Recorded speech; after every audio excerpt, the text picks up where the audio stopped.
Assalamualaikum warahmatullahi wabarakatuh. Salam sejahtera untuk kita semua. Shalom. Di kesempatan ini, saya akan memperkenalkan diri saya terlebih dahulu. Perkenalkan, nama saya Ana Maria Buluroi, NPM 12 11 4201 200019.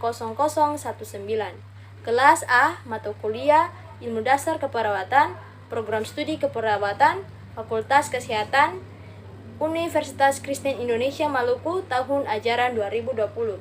Nah, di sini saya akan menjelaskan tentang glikolisis, dekarboksilasi oksidatif, siklus Krebs, transport elektron pada sel eukariotik yang memiliki mitokondria dan dalam keadaan aerob. Nah, teman-teman, sebelum kita mempelajari terlebih dahulu, mari kita pelajari dulu respirasi aerob. Respirasi aerob adalah reaksi pemecahan karbohidrat untuk mendapatkan energi menggunakan O2. Respirasi aerob adalah peristiwa pembakaran zat makanan yang menggunakan oksigen dari pernapasan untuk menghasilkan energi dalam bentuk ATP atau adenosis trifosfat. Respirasi aerob disebut juga pernapasan. Mengapa disebut pernapasan? Karena pada manusia, karbon dioksida atau CO2 dibebaskan sel sebagai sampah dilarutkan dalam darah, kemudian dibuang melalui pernapasan di paru-paru. Air juga merupakan sampah dari respirasi dan dibuang lewat plasma darah ke paru-paru dan dikeluarkan melalui hembusan napas. Respirasi aerob adalah C6H12O6 tambah 6O2 menghasilkan 6CO2 tambah 6H2O tambah elektron 675 kilokalori. Dari C6H12O6 menghasilkan karbohidrat atau glukosa dan 6O2 menghasilkan oksigen dan dapat menghasilkan 6CO2 dapat menghasilkan karbon dioksida, dan 6H2O dapat menghasilkan air, sedangkan dari elektron 675 kilokalori dapat menghasilkan ATP-nya 675 kilokalori. Glukosa sebagai bahan baku yang membutuhkan oksigen dipecahkan atau diuraikan menjadi karbon dioksida dan air serta menghasilkan energi. Respirasi aerob terjadi dalam 4 tahapan atau reaksi pemecahan glukosa menjadi karbon dioksida dalam kurung CO2 dan airnya adalah H2O. Yang pertama, glikolisis. Glikolisis merupakan tahap pertama respirasi aerob yang terjadi di dalam sitoplasma atau sitosol. Pada tahapan ini, molekul glukosa akan diuraikan menjadi senyawa yang lebih sederhana. Hasil penguraian molekul glukosa pada glikolisis berupa 2 molekul ATP, 2 molekul asam pirufat, dan 2 molekul NADH. Untuk lebih lengkapnya, perhatikan bagan berikut. Nah, teman-teman silakan lihat gambar yang di samping ini ya, teman-teman. Urutan proses yang terjadi pada bagan di atas adalah sebagai berikut. Glukosa diubah menjadi glukosa 6-fosfat, disertai pemecahan ATP menjadi ADP. ATP harus dipecah menjadi ADP karena dibutuhkan sumber energi. Glukosa 6-fosfat diubah menjadi fruktosa 6-fosfat. Fruktosa 6-fosfat diubah menjadi fruktosa 1,6 bisfosfat disertai pemecahan ATP menjadi ADP. Fruktosa 1,6 bisfosfat atau 6 karbon atom C dipecah menjadi 1 molekul gliseraldehid 3 fosfat atau PGAL 3 atom C dan 1 molekul dehidroksieton fosfat atau DHAP 3 atom karbon. Molekul DHAP diubah menjadi senyawa PGAL sehingga terbentuk 2 molekul PGAL. Molekul PGAL diubah menjadi senyawa 1,3 bisfosferat dengan cara mengikat PI fosfat organik. Setiap 1 molekul PGAL menghasilkan 1 NADH. 1,3 bisfoliserat diubah menjadi 3 fosfoliserat. Pada reaksi ini dihasilkan ATP sebagai sumber energi. 3 fosfoliserat diubah menjadi 2 fosfoliserat.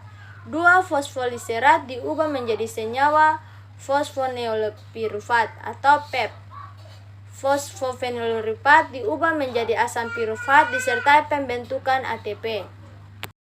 ATP atau adenosin trifosfat merupakan sumber energi yang nantinya digunakan untuk transfer aktif menuju mitokondria. Untuk 2 molekul NADH yang dihasilkan akan ditransfer ke tahap transfer elektron berikut. Ini ringkasan tahap glikolisis. Glukosa 2 ATP menghasilkan 2 asam pirufat tambah 2 NADH tambah 2 ATP. Yang kedua, dekarboksilasi oksidatif. Tahap kedua setelah glikolisis adalah dekarboksilasi oksidatif. Tahapan ini berlangsung di dalam mitokondria. Reaksi pertama diawali dengan perubahan asam pirufat menjadi asetil koenzim A, dalam kurung asetil CoA. Perubahan tersebut menghasilkan molekul CO2 dan NADH, artinya suatu molekul asam pirufat akan menghasilkan satu molekul asetil CoA, CO2, NADH. Oleh karena itu, pada tahapan glikolisis dihasilkan 2 asam pirufat, maka dekarboksilasi oksidatif menghasilkan 2 molekul asetil CoA, 2 molekul CO2, dan 2 molekul NADH. Untuk prosesnya, simak bagan berikut ini ya teman-teman.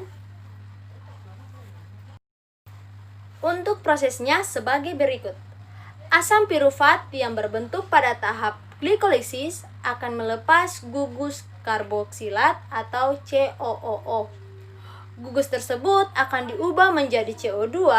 Sistem atom C dalam bentuk CH3COO akan mentransfer kelebihan elektronnya pada molekul NAD tambah menjadi NADH. Untuk CH3COO akan diubah menjadi asam asetat. Asam asetat akan berkaitan dengan koenzim A membentuk asetil koenzim A atau asetil CoA. Untuk memudahkan pemahamanmu tentang dekarboksilasi oksidatif, perhatikan ringkasan berikut ini. 2 asam pirufat tambah 2 koenzim A menghasilkan 2 asetil CoA tambah 2 CO2 dan tambah 2 NADH. Berikut yang ketiga tentang siklus Krebs. Siklus Krebs adalah tahapan ketiga dari serangkaian proses respirasi aerob. Pada tahapan ini akan dihasilkan 2 molekul ATP, 6 molekul NADH, 2 molekul FHDH2, dan 4 molekul CO2. Untuk urutan prosesnya adalah sebagai berikut. Ayo teman-teman, silakan lihat gambar yang di samping ini ya teman-teman. Asetil CoA atau 2 atom karbon berikatan dengan asam oksalosetat atau 4 atom karbon, membentuk asam sitrat 6 atom karbon. Itulah mengapa siklus Krebs biasa disebut siklus asam atau sistrat. Asam sistrat diubah menjadi asam osistrat. Asam osistrat atau 6 karbon atom C diubah menjadi asam A ketaglutarat 5 atom karbon. Reaksi ini disertai pelepasan CO2 dan pembentukan NADH.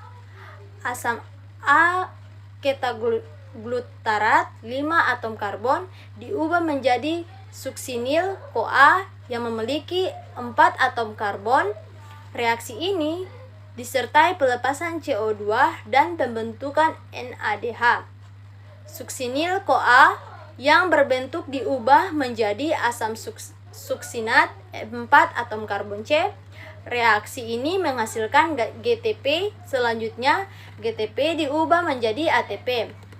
Lalu asam suksinat ini diubah menjadi asam fumarat disertai pembentukan FADH2. Asam fumarat yang berbentuk diberi tambahan air agar berubah menjadi asam malat 4 atom karbon. Asam malat diubah menjadi asam oksaloasetat kembali disertai pembentukan NADH. Jika disederhanakan, siklus Krebs ini dituliskan sebagai berikut. 2-asetil-CoA tambah 2 asam oksaloasetat menghasilkan 6 NADH tambah 2 FADH2 tambah 2 ATP tambah 4 CO2. Yang keempat, transport elektron. Tahapan ini merupakan tahap akhir pada respirasi aerob yang disertai pembentukan ATP paling banyak. Transport elektron ini berlangsung di dalam krista, yaitu membran dalam mitokondria. Reaksi yang berlangsung di dalam transport elektron adalah reaksi reduksi dan oksidasi antara senyawa NADH dan FADH2. Kedua senyawanya tersebut dihasilkan dari tahapan sebelumnya. Senyawa yang terlibat dalam transport elektron adalah koenzim Q, sitokrom B, sitokrom C, sitokrom A, sitokrom A3, dan oksigen. Simak bagan berikut ini ya. Nah teman-teman, adapun penjabaran bagan di atas adalah sebagai berikut. NADH mampu menghasilkan elektron berenergi tinggi melalui proses oksidasi. Lalu, elektron tersebut ditransfer koenzim Q oleh karena tingginya energi elektron. ADP dan fosfat anorganik bersatu membentuk ATP. Koenzim Q akan dioksidasi oleh sitokrom B. Akibatnya, koenzim Q akan melepaskan elektron dan 2 ion H+. Sitokrom B akan dioksidasi oleh sitokrom C, sehingga dihasilkan energi cukup tinggi. Akibatnya, ADP dan fosfat anorganik akan bersatu membentuk ATP. Selanjutnya, sitokrom C akan mereduksi sitokrom A. Sitokrom A akan mengoksidasi sitokrom A3. Reaksi ini juga memicu bersatunya ADP dan fosfat anorganik membentuk ATP. Sitokrom A3 dioksidasi oleh sebuah atom oksigen.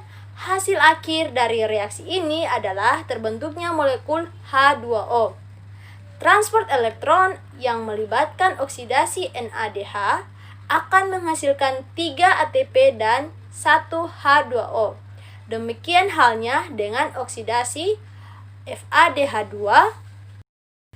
FADH2 jumlah ATP yang dihasilkan lebih sedikit, yaitu 2 ATP. Hal itu disebabkan oleh kecilnya energi yang dihasilkan oleh oksidasi FADH2. Secara ringkas, pembentukan ATP dari NADH dan FADH2 ditulis sebagai berikut. Oksidasi 1 NADH akan menghasilkan 3 ATP. Oksidasi 1 FADH2 akan menghasilkan 2 ATP.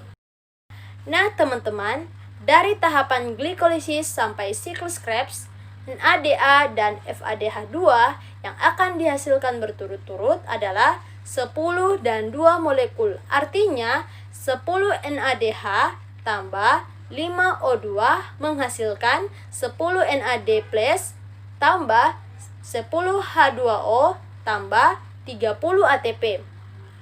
2 Fa2H tambah O2 menghasilkan 2 FAD+ tambah 2 H2O tambah 4 ATP. Nah, dengan demikian, tahap transport elektron menghasilkan 34 ATP dan 12 H2O. Jika seluruh ATP dijumlahkan, mulai dari glikolisis sampai transport elektron, akan dihasilkan seperti tabel berikut ya teman-teman.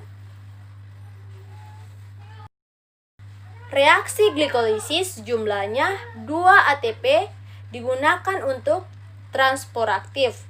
Sedangkan reaksi dekarboksilasi oksidatif jumlah ATP-nya tidak ada.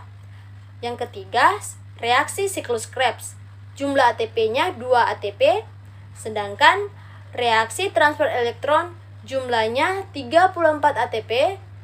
Jadi total reaksi dari glikolisis, dekarboksilasi oksidatif, siklus Krebs, dan transport elektron, total ATP-nya adalah 36.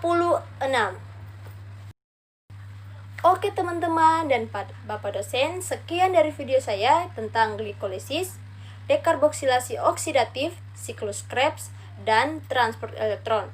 Semoga video ini bisa bermanfaat bagi kita semua. Terima kasih.